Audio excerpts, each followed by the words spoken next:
Una pregunta planteada antes de la pausa comercial que tiene que ver con lo que sucedió en el servicio médico legal respecto de Fernanda Maciel. Don Pedro, todo lo que pasó, este error en el protocolo, todo lo que ella sabe que sucedió aquel día y que tiene además al servicio médico legal con un sumario, ¿afecta a la investigación? ¿Obstaculiza el trabajo de la justicia?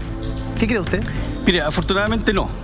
Afortunadamente no, porque hay resguardos que se tomaron antes de que este hecho ocurriera. Y eso está en el protocolo y la información que se le entregó a la doctora. Cuando la doctora ingresa, se da cuenta de este hecho y nosotros lo denunciamos a la Fiscalía. Y bueno, la Fiscalía nos responde que ya hay un sumario interno al interior del servicio médico legal. Yo no sé si ese sumario se inicia con la información de la doctora o ya el servicio lo había realizado antes. ¿Ustedes piden explicaciones?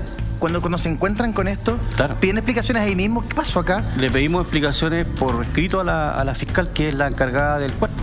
Ya. Pero don Pedro, ¿sabe qué? Si bien nosotros hemos sido súper críticos de lo mal que se han hecho las cosas, yo creo que cuando uno ve al mandamás en este caso, del servicio médico legal, dando la cara, asumiendo la responsabilidad y queriendo hacer cambios, uno lo agradece. Sí. O sea, se agradece porque eso es lo que le falta, yo siento, a la mayoría de las instituciones que tenemos en nuestro país. Porque al dar la cara, se van humanizando. Entonces existe un poco más de empatía. Entonces uno dice que lo hemos visto y lo hemos discutido tantas veces cuando, por ejemplo, cuando Carabineros ha ingresado a una casa equivocada y en el fondo ¿se acuerdan que lo hemos visto en el último tiempo? Entonces, en el fondo, ¿qué es lo que ha pasado? En esos casos, cuando nosotros hemos dicho, alguien se les acercó a pedirles disculpas y siempre nos dicen nadie. Claro. Nadie se nos ha acercado. Nosotros hemos tenido que ir a pedir ayuda. Entonces, hemos sido muy duros con eso. Entonces, acá, a diferencia de todos los otros líderes de las instituciones, yo quiero destacar el nombre de, ¿cómo se llama, Nacho? Jorge Rubio. Don Jorge Rubio, que viene recién llegando. Entonces, él también ya se hace cargo de una mochila que no es menor. O sea, ya veíamos los dos casos recién en esta nota. Entonces, yo siento de que eso ya es, si bien los errores siguen existiendo, pero es dar un pequeño paso cómo se deben hacer las cosas. Fíjate que nosotros hemos querido hacer el mismo trabajo con el Ministerio Público, con la Fiscalía. Le hemos pedido entrevistas, le hemos mandado correos y la respuesta siempre ha sido la misma. La fiscal Vara, una negativa rotunda, completa. Cuando cuando el 24 de junio se encuentra Fernanda, la fiscal Vara no estaba. Estaba la fiscal Cañas, Macarena Cañas. Sí. Y ella habla con los medios abiertamente, ese mismo día. Habla con todos los medios de comunicación. Al otro día, cuando el fiscal regional también. También habló el fiscal regional. Al otro día, cuando se hace la audiencia de formalización, también, el control de detención de Felipe Rojas, también la fiscal Cañas vuelve a hablar. Entonces, ahora cambia nuevamente la fiscal, vuelve a ser la fiscal Vara la protagonista y ella, mutismo absoluto. Yo no entiendo que sean tan cerrados cuando realmente para tener confianza en las instituciones tú necesitas alguna versión.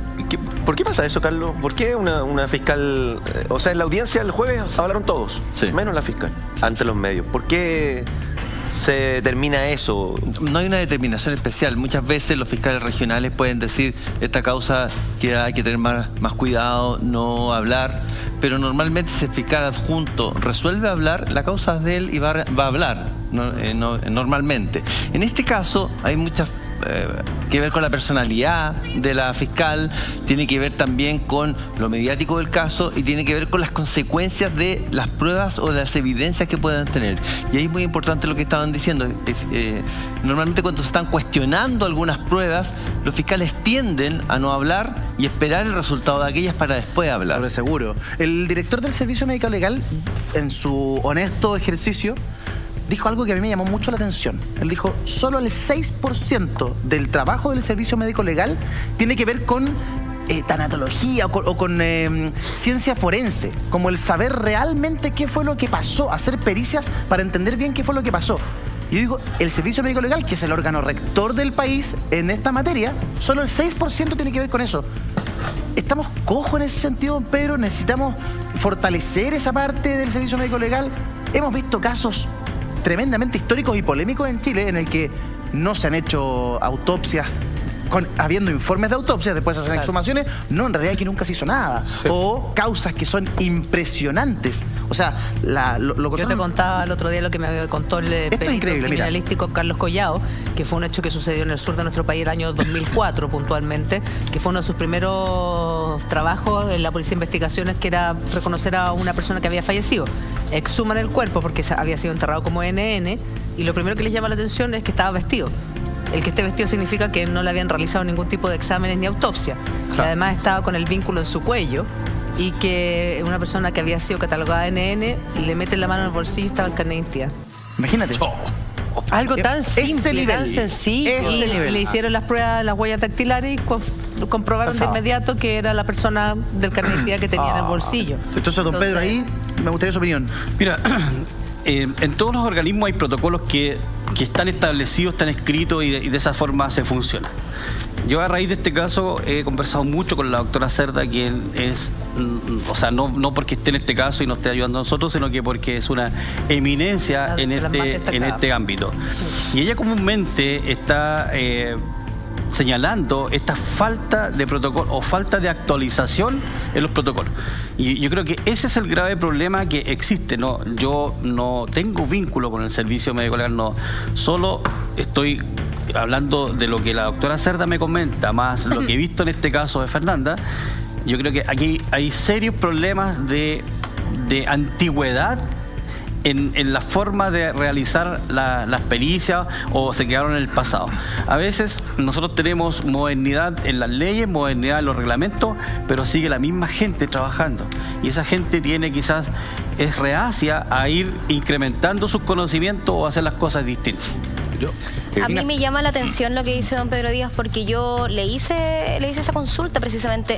¿Quiénes son las personas que trabajan en el servicio médico legal? Entendemos que son médicos con la especialidad tanatológica, forense, para realizar todas las autopsias, pero por ejemplo, ¿quiénes son los encargados que transportan los cuerpos donde eventualmente pueden haber estas negligencias? ¿Quiénes son las personas que llevan el registro administrativo?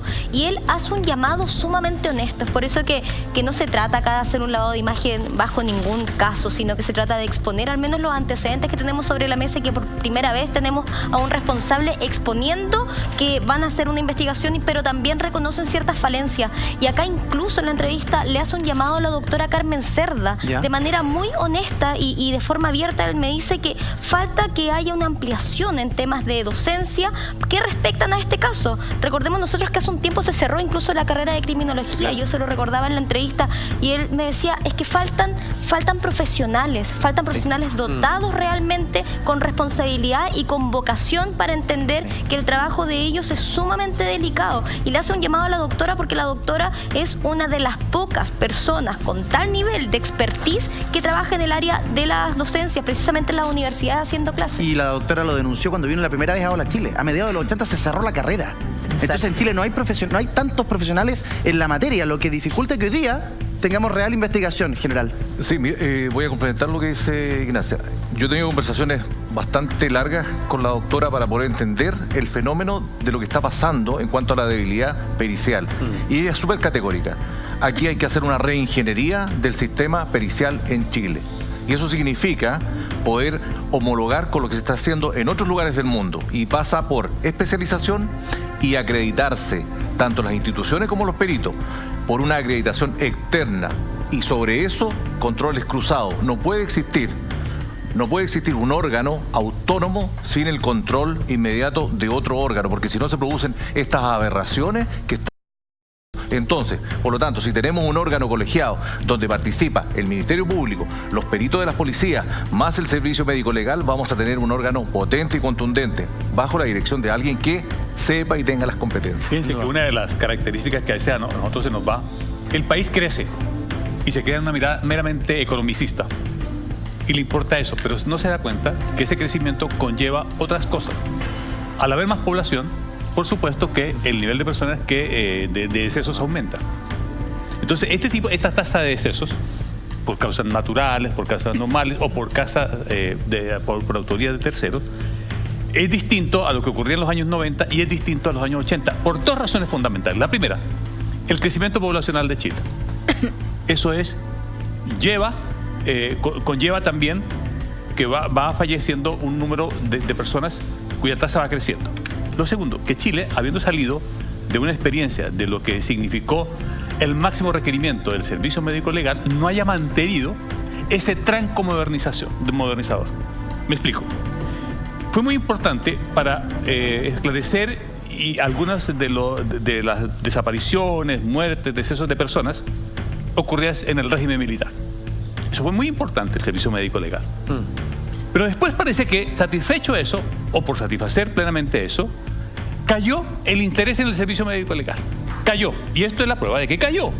Es decir, aquí es el Ministerio de Justicia el que debería constante y permanentemente tener una política. Uno habla de modernizar el Estado. Y la gente se imagina que modernizar el Estado es sacar un tarro de pintura y pintar de vez en cuando las reparticiones del Estado. No, no es eso. Es precisamente cómo se va nutriendo, cómo nosotros nos vamos viendo que cada una de las reparticiones del Estado se necesita fijar cuánto es su crecimiento, cuánto es su desarrollo, pero fundamentalmente tecnología más recursos humanos. Yo creo que lo que tú has dado en el punto, efectivamente, Libardo, ¿en qué sentido? En decir que falta tecnología más recursos humanos, pero además falta un buen líder. Que yo creo que en este caso Jorge Rubio, el director de Servicio Médico Legal a nivel nacional, puede serlo. ¿Y por qué me da la misma impresión que la Connie?